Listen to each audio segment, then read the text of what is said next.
I want to ask you about a lot of people have said that you would be interested in campaigning across Canada for Justin Trudeau. Although I have to say he doesn't seem overly enthusiastic about that. Does that bother you? Oh, goodness, no.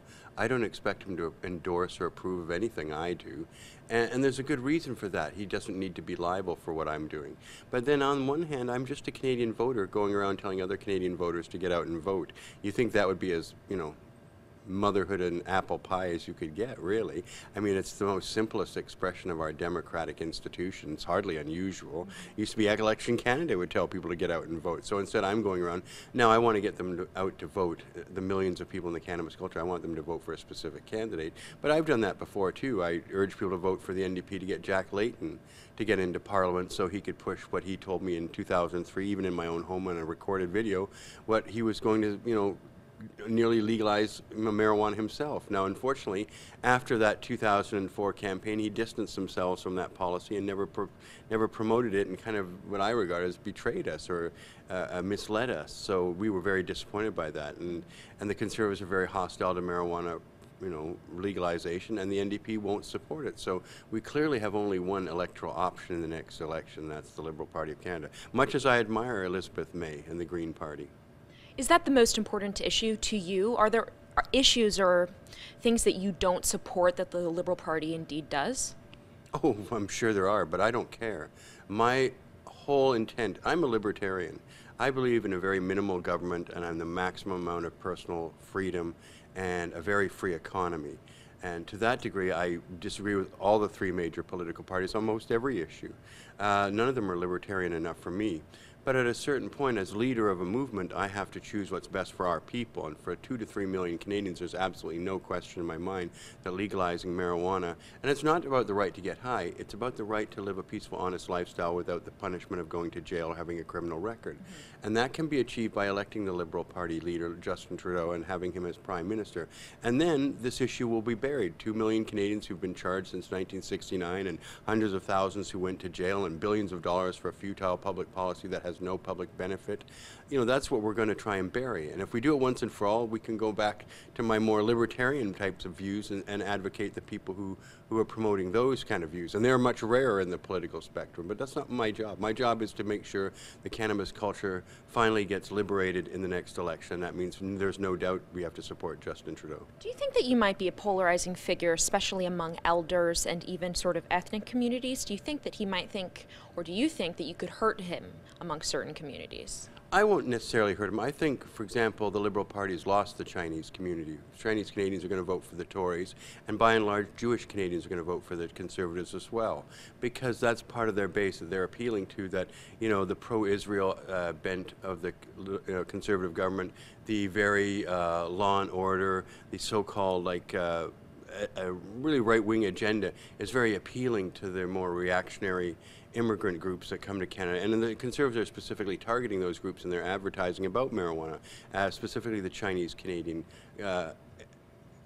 electorate demographic. But I think the Liberals have lost that, and they shouldn't focus on that. They should focus on French Canadians, Anglophones, English Canadians, young professional people, urban people. I think the Liberals will win every seat in the cities next election.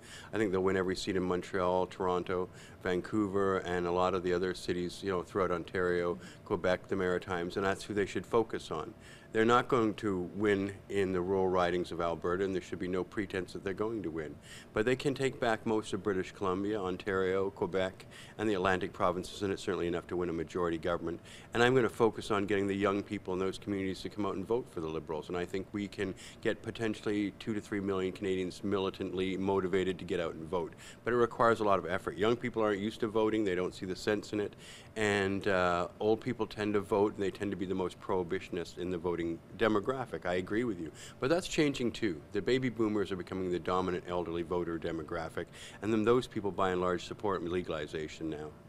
Now, speaking of British Columbia, Jody Emery has announced she would like to run for the federal Liberals. The federal Liberal Party, and specifically Justin Trudeau, has been coy about whether or not he'll give her the green light to actually run. Are you concerned that they may block her?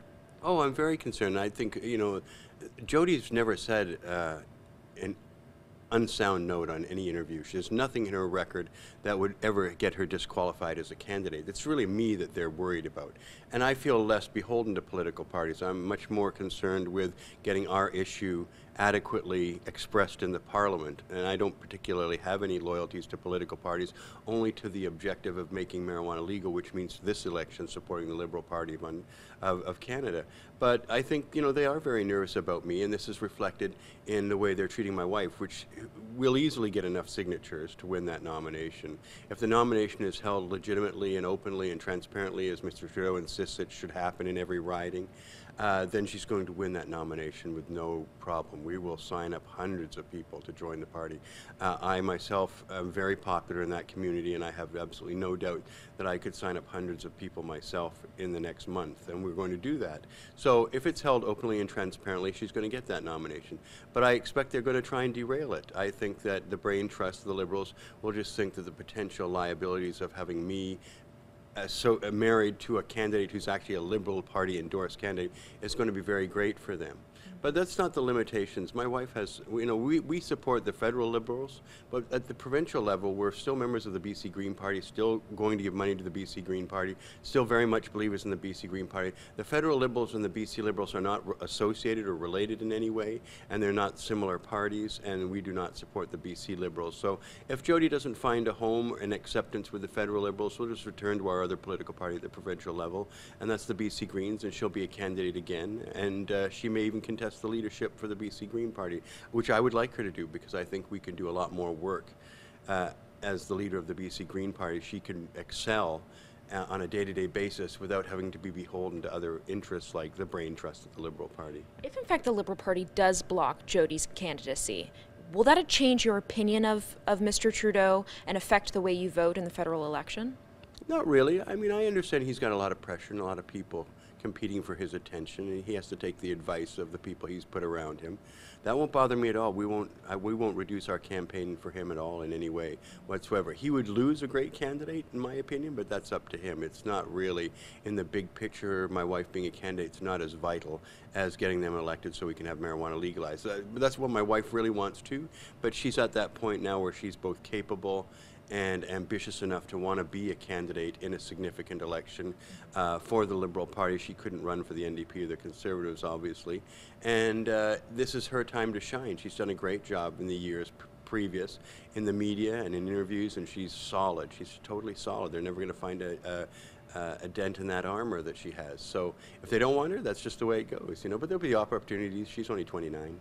Now, you're libertarian. You obviously want weed legalized. I want to talk about what that would look like. Are you concerned that the legalization of marijuana might become a cash crop for governments, a way for them to increase taxes in order to just bring in more revenue? Do you think that we might see an increase in the price of marijuana as a result?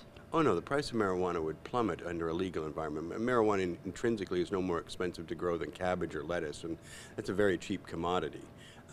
But the government will tax it, and they will make a lot of money from it, but that's the necessary compromise that we make in politics. You know, a libertarian wants to reduce the overall tax burden. So by taxing marijuana and having a legal environment, we're going to save billions of dollars fighting organized crime, and we're going to stop violating people's civil liberties. We'll cut down on the use of the courts and the prisons, and we'll get revenue from the sale of marijuana. So that will reduce the overall tax burden on all Canadians, and that's a desirable goal. Currently, marijuana is not taxed by and large, and so there's all this opportunity revenue-wise missing. So if we can correct that, the overall tax burden for Canadians will come down, and that's a good thing. Plus, the most important part of any democracy is that all things be held in a transparent manner. So when marijuana is being sold and labeled and tested and sold in regulated outlets, and taxes are collected and people are paid and organized crime is frozen out of the process, then that's what every proper society requires. What about them affecting the potency of the weed? Would you be concerned that it might become more boring? No, I don't think so. In the areas where marijuana is legal, like Colorado or Washington, there's a tremendous expansion in the availability of really high quality marijuana. The price is also still high because the demand still exceeds the supply, which shows there's been a pent-up demand for marijuana awaiting in those jurisdictions where the legal market, contrary to all expectations, is still priced higher than the black market, because people would actually rather buy in a legal environment. They'd rather have 20 strains to choose from. They'd rather pay their taxes. They'd rather proudly show their receipt to show that they bought marijuana legally. I'm from British Columbia. I'm very concerned that we're going to lose a lot of tourism to Colorado in the winter, at Vail and Aspen, when they can buy marijuana, and those towns are all selling marijuana there, as well as offering great skiing opportunities and snowboarding opportunities. The British Columbia is going to lose a lot of money and a lot of tourism over time if we don't equally legalize. And then in the summer, we'll lose it to Washington State and Alaska, that's going to legalize this November too, and Oregon. So the entire West Coast, except British Columbia, right down from Alaska to California, will essentially have a legal environment except British Columbia. That's a disaster for our tourism. Now, on Monday night, Mr. Trudeau gave a speech, and he was protested outside of the venue by pro-Palestinian protesters because of his stance on Israel. What's your take on that? How pro-Israel he is? Well, the problem that Canadians and other people around the world really don't want to acknowledge is that all governments do evil things. A libertarian would intrinsically believe this, but we can see evidence that Canada's done very evil things. Our Residential Tenancies Act, the pacification, or really the genocide of the native peoples, sending all our kids to die in World War I was a totally evil act. I would even say the prohibition that's put 2 million Canadians with criminal records and had hundreds of thousands of people is an evil act. So the Canadian government does evil things, and this has transcended political party and bias. It's happened from the government, from the Liberals and Conservatives since Confederation. Well, the government of Israel does evil things too. All governments do, because they act in a political manner that's clearly going to benefit one group over another. So what goes on in Gaza is a terrible tragedy, and the government of Israel is to a large degree responsible for what's going on. But that doesn't make them more or less worse than every other government in that entire region, many of whom are much, much worse than the Israeli government. The Syrian government, the Egyptian government, the Iranian government, and so on are far worse than what the Israeli government does. So you can have a relative measure, or you can have an absolute measure. On an absolute measure, they're all doing terrible, horrible things, and Canada should really condemn all of them. But on a relative matter, you can pick and choose who's doing the least amount of damage to the rights and civil liberties of people in the region. So it's a very tough thing to do. There are very few governments. I would say the Norwegian government, the Finnish government, and the Danish government are probably three of the world's most pristine democracies, that they run and do things the best of anybody in the world. But after them, there's not that many people who are guilt-free in the way they've treated other people. Do you think that Trudeau's support of Israel is evil? Oh, no. I don't even think he's supporting Israel. I think he's trying to have a balanced approach. But a balanced approach in Canada doesn't get you far. I remember Libby Davies was shunned by leader Jack Layton when she defended the Palestinians against the Israeli aggression. And members of Parliament learned from those experiences to shut up. And that's the problem. We don't have very courageous members of Parliament of any of the political parties. They're all regarded as nobodies by their leadership or by the Prime Minister's office. And they're all punished if they speak out of turn on the Israeli-Palestinian issue. So we have a lot of very cowed and intimidated members of Parliament who don't speak up on behalf of what the voters might feel or what they might feel. They tend to parrot what their leaders feel, and all three political parties pay lip service to the Israeli lobby. And that's because the Jewish people are very powerful in Canada, and they should be. I mean, I wrote an essay that how the two greatest cultures in the last 100 years are the cannabis culture and the Jewish culture. Mankind owes more to Jewish science and humanities and arts and economy than any other culture on earth. There's very few Jewish people. There's under 30 million worldwide, and yet they've done such a tremendous amount for humankind. So it's normal to pay homage to that. It's normal to respect them. They've made great contributions to Canada, more so than we might even note in any other culture, from any other culture. So there's a reason why they're powerful in Canada, but there's also a blindness inherent in the way that they defend Israel against, criticism. Do you know where Jody stands on this issue? I know that she's very pro-peace, anti-war. Do you think that she would support Mr. Trudeau's position in support of Israel? He has declared Hamas a terrorist organization. Well, I know Jody has supported his position, yes. I might not necessarily support it, but I'm not running for political office, so I don't have to support his position on it. But I also tend to think that every government in the Middle East is a terrible government that prey on its own people, including the Israeli government. I mean, the whole idea of Israel as a democracy is kind of flawed, because if they actually gave all the Palestinians Israeli citizenship over time, the Arabs, Muslim numbers in Israel would outnumber the Jewish numbers, and it's a Jewish state. So if you declare something a religious state or a Jewish state in the case of Israel, then you preclude the idea that one day the Arabs may outnumber the Jews and make it an Arab state. That's not permitted, and it's not going to happen. So it's not a true democracy. A true democracy would say, well, everybody gets a vote in this area, including the Palestinians in the West Bank, and then we'll let the chips fall where they may. Well, the chips aren't going to fall where they may. It's going to be a Jewish state no matter what anybody votes. So you don't really have a democracy in Israel. You have, like other places, a manipulated democracy, a semi-democracy, a quasi-democracy. But the problem is next door you have nothing but dictatorships and bloodthirsty despots, so it's even worse.